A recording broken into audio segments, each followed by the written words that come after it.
नमस्कार, मैं हूं कपिल और आप देख रहे हैं नेक्स्ट 9 न्यूज। हम बात कर रहे हैं राजस्थान की, जहां पर गहलोत और पायलट के बीच लगातार विवाद जारी है और ये बात हम अपनी खास रिपोर्ट के जरिए कई बार बता चुके हैं। लेकिन अब बड़ा सवाल ये खड़ा होता है कि अगर सचिन पायलट की बात करी जाए, उन्हें अगर मुख्यमंत्री का पद नहीं मिलता, दावेदार वो नहीं बनाए जाते, तो उनके पास आखिर क्या विकल्प रह जाते हैं।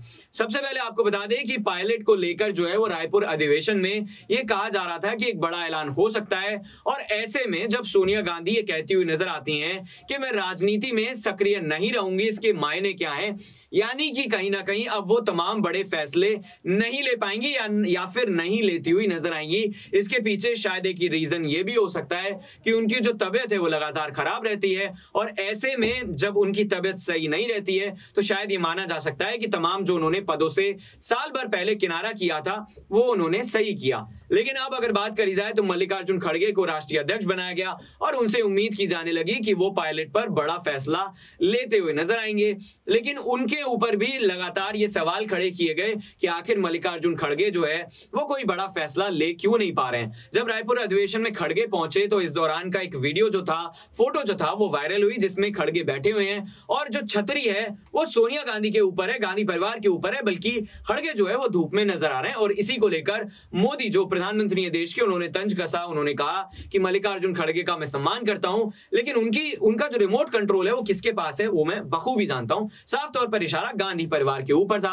अब जिस तरीके से चीजें लगातार बदलती हुई नजर आ रही हैं, राहुल गांधी जब भारत जोड़ो यात्रा लेकर पहुंचते हैं राजस्थान, तब ये माना जाता है कि पायलट पर बड़ा ऐलान होगा, क्योंकि पायलट जो है वो लगातार उनके साथ चलते हुए नजर आ रहे थे। हो सकता है कि बातचीत करने के लिए समय ना मिल पा रहा हो, और जब राहुल गांधी लगातार जो सड़कों पर चले थे उस दौरान उनकी बातचीत काफी हुई होगी। लेकिन अब जिस तरीके से सारी चीजें हम देख रहे हैं, सुखजिंदर सिंह रंधावा भी इस पूरे मामले में आते हैं, बीच में 1-to-1 बातचीत करते हैं, लेकिन इस बातचीत का हल जो है वो नहीं निकल पाता है। तो अब ये कहा जा रहा है कि वो केंद्रीय राजनीति में जा सकते हैं।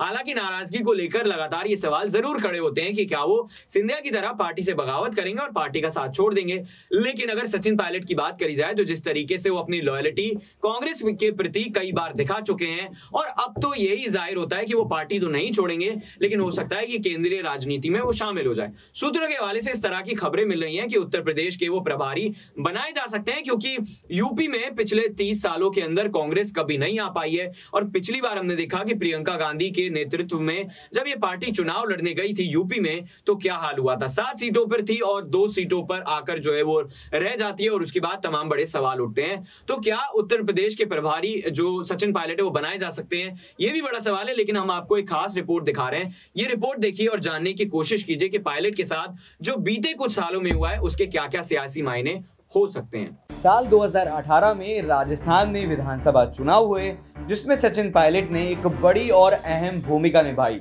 वो राजस्थान कांग्रेस के अध्यक्ष थे। उन्होंने पार्टी को सत्ता में वापसी कराने के लिए जी तोड़ मेहनत की। इसी का नतीजा हुआ कि उन्हें डिप्टी सीएम की कुर्सी भी दी गई। हालांकि बाद में वो डिप्टी सीएम के पद से नाखुश नजर आए और नाराजगी साफ कई बार जो बात है उनकी उसमें झलकती हुई दिखाई भी दी। साल 2020 में सचिन पायलट की टीस साफ देखने को मिली। मुख्यमंत्री न बनाए जाने से नाराज पायलट अपने विधायकों को लेकर हरियाणा पहुंच गए और अशोक गहलोत के लिए तमाम मुश्किलें खड़ी कर दी। ये बवाल कई दिनों तक चला। इसके बाद राहुल गांधी और प्रियंका गांधी ने सचिन पायलट से मुलाकात की और आखिर में जाकर समझौता हुआ।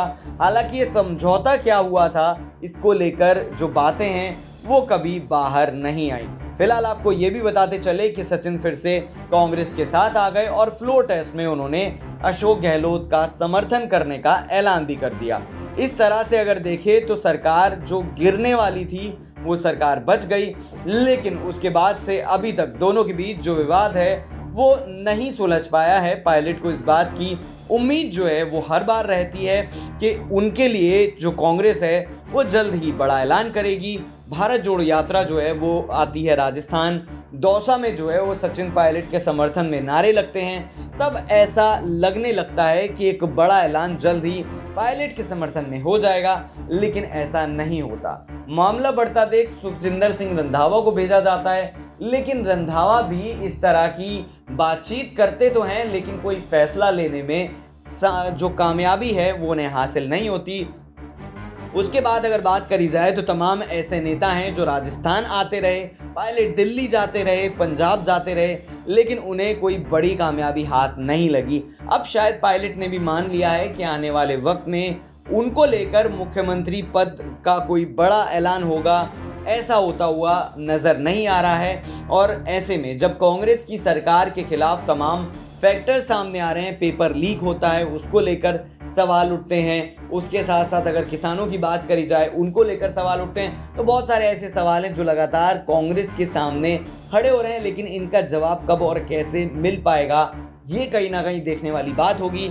लेकिन तमाम ऐसे और मुद्दे रहे जिसको लेकर पायलट लगातार जनता के बीच गए और गहलोत पर निशाना साधा। हालांकि गहलोत भी पायलट पर बराबर निशाना साधते रहे, लेकिन कांग्रेस को इससे कितना नुकसान होगा ये आने वाले चुनाव में जल्दी पता लग जाएगा। लेकिन चीज़ें जिस हिसाब से लगातार बदलती हुई नजर आ रही हैं, ऐसा भी हो सकता है कि दिल्ली में जिस तरीके से और पंजाब में आम आदमी पार्टी ने कांग्रेस की जगह ले ली, राजस्थान में भी अगर ऐसा होता है तो फिर कांग्रेस को न सिर्फ नुकसान होगा बल्कि आम आदमी पार्टी कई सालों तक राजस्थान में राज करती हुई नजर आ सकती है। तो देखा आपने कि किस तरीके से सचिन पायलट को लेकर तमाम अटकलें जारी हैं।